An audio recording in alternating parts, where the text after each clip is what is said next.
Bonjour, je m'appelle Diane. On m'a proposé de témoigner sur la louange et la gratitude. Alors j'ai fait un premier essai qui était un peu long, donc je vais essayer d'être un peu plus synthétique cette fois. Euh, alors la louange, elle vient du très fond de soi. Ça n'est pas qu'un chant joyeux qu'on chante avec des amis à la messe ou dans un groupe de prière. La louange, elle a une jubilation qui est vraiment intériorisée pour moi. Je la ressens au plus profond de moi. Ça peut être à la messe, ça peut être avec des amis, mais ça peut être aussi dans une rencontre, euh, dans la contemplation de la nature, évidemment, et puis de manière gratuite. Dieu se donne gratuitement, donc à un moment donné, on a une joie qui est là au plus profond de nous et qui jaillit comme un bouquet de fleurs, un feu d'artifice. À chacun son image. Moi, j'avoue, je vois plutôt la fleur. Euh, et cette louange, c'est tout simplement tout ce que nous apporte le Père, donc l'autre d'abord, la nature aussi, qui est une magnifique source de méditation, de prière, de leçons. J'y trouve beaucoup de leçons dans la nature et pour moi, c'est une source d'émerveillement sans fin.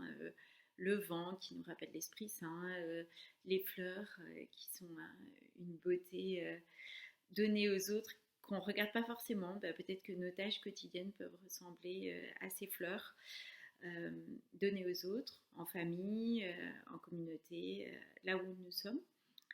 Euh, voilà. Alors pour ce qui est de la gratitude, la gratitude, elle implique une relation pour moi, une relation à l'autre, donc à Dieu, et indirectement aux autres qui nous ont apporté ce chocolat, qui l'ont fabriqué, qui l'ont emballé, j'en sais rien. Enfin, bon, après, je ne suis pas en train de vous dire que je médite devant chaque tablette de chocolat, mais je crois que si on cherche les occasions euh, d'être dans la gratitude, et ben, on en trouve plein. Et même dans des moments très tristes, on peut se dire, voilà, dans ce thé très chaud, j'ai la chance de boire un thé chaud, j'ai la chance d'avoir un ami qui me le sert. Euh, merci, merci Jésus, merci Père, merci Esprit Saint d'être là. Voilà. Et, euh, et ça, euh, et ça voilà, c'est aussi une source d'émerveillement. Et ce qui est beau dans la gratitude, c'est qu'elle l'emporte sur tout le reste. Et elle l'emporte sur la tristesse, elle l'emporte sur la rancœur qu'on peut avoir, elle l'emporte sur tout. Et donc on peut finalement dire merci pour celui qui m'a fait de la peine, merci pour celui qui m'a pas regardé, tout simplement parce que chacun est une source d'émerveillement, est une source de gratitude donnée aux autres et donc à soi-même.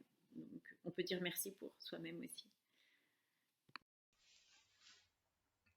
Bonjour, je m'appelle Bronze Manzala, choriste à la chorale Louange qui anime les messes de jeunes à la cathédrale Notre-Dame de Clermont. Mon témoignage porté sur le thème de la gratitude à la louange me donne l'occasion de venir auprès de vous à travers cette vidéo afin de témoigner les bienfaits, les émerveillements que Dieu a fait dans ma vie. En étant chanteur dans la chorale, j'ai connu des grâces, des émerveillements, des changements dans ma vie, dans mes études, dans ma vie sociale. Beaucoup de choses ont changé par sa grâce. J'ai changé ma façon de me conduire à travers ces paroles que je médite, que je chante et que je me sens très bien aujourd'hui. Grâce à la chorale, j'ai appris à prier, à être en contact permanent avec le Seigneur. Dieu m'a relevé, il m'a épargné de beaucoup de problèmes au niveau de ma santé et je ne cesserai de le louer. Aujourd'hui, je rends grâce à travers cette vidéo parce que le Seigneur, il m'a transformé. Il a mis à travers mon chemin les gens qui croient et respectent sa parole. J'ai rencontré des personnes formidables dans ma chorale qui m'ont aidé à grandir dans la foi et dans le partage. Je bénirai le Seigneur toujours et partout. Voilà. Bonjour, je m'appelle Laïsa et pour démarrer ce parcours de carême Laudato Si, Je crois que la meilleure façon, c'est de se faire accompagner, et pas par n'importe qui, de se faire accompagner par Saint François d'Assise. C'est finalement lui que le pape a choisi comme figure, comme guide, comme inspiration pour écrire cette encyclique. Et je crois vraiment que c'est Saint François d'Assise qui pourra nous guider vers la louange et qui va nous apprendre à changer notre regard. Le regard qu'on pose sur le monde, les autres, la nature, sur soi-même aussi. Le matin, pas tous les matins, mais beaucoup de matins, quand je prends le temps de prier, je démarre ma journée avec la prière du matin qui a été écrite par Saint François d'Assise. Donc c'est une prière qui va transformer ma journée. Elle va transformer ma journée au moment où je la lis, mais aussi elle va transformer ma journée jusqu'au soir. En fait, dans cette prière, Saint François demande au Seigneur de remplir ses yeux d'amour. Donc on demande au Seigneur, voilà, de remplir nos yeux d'amour et de voir chaque personne comme Dieu les voit. Donc on va vraiment mettre les lunettes du Seigneur et changer notre regard qu'on pose sur les autres. Et c'est un peu comme un exercice. C'est-à-dire que quand on aime quelqu'un, quand on tombe amoureux ou quand on aime quelqu'un, c'est assez simple de voir les qualités de chaque personne. Mais ce qui peut être un peu plus difficile, c'est de les nommer. Donc c'est un vrai exercice de nommer ce qu'on trouve de beau et même de le dire tout haut, de le dire aux autres.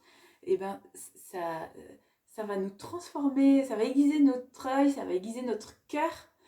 Et voilà, de le dire tout haut, ça va se répandre, ça va rayonner autour de nous.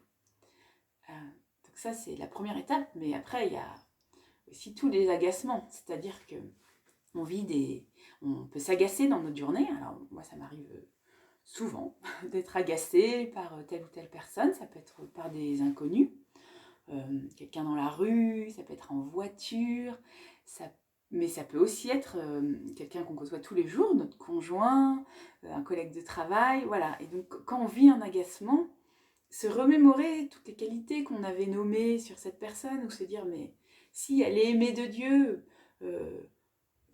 pour telle raison, voilà, ou si c'est quelqu'un qu'on ne connaît pas, savoir qu'elle est aimée de Dieu, ça va changer notre regard. Et donc c'est des mots qui sont dans cette prière.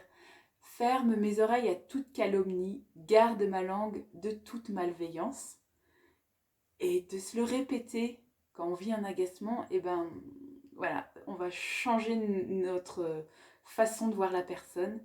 Et c'est à ce moment-là, pour moi, qu'on peut vivre la louange et la louange, voilà, en toutes circonstances. C'est vraiment là ce que nous apprend Saint François, c'est de louer en toutes circonstances.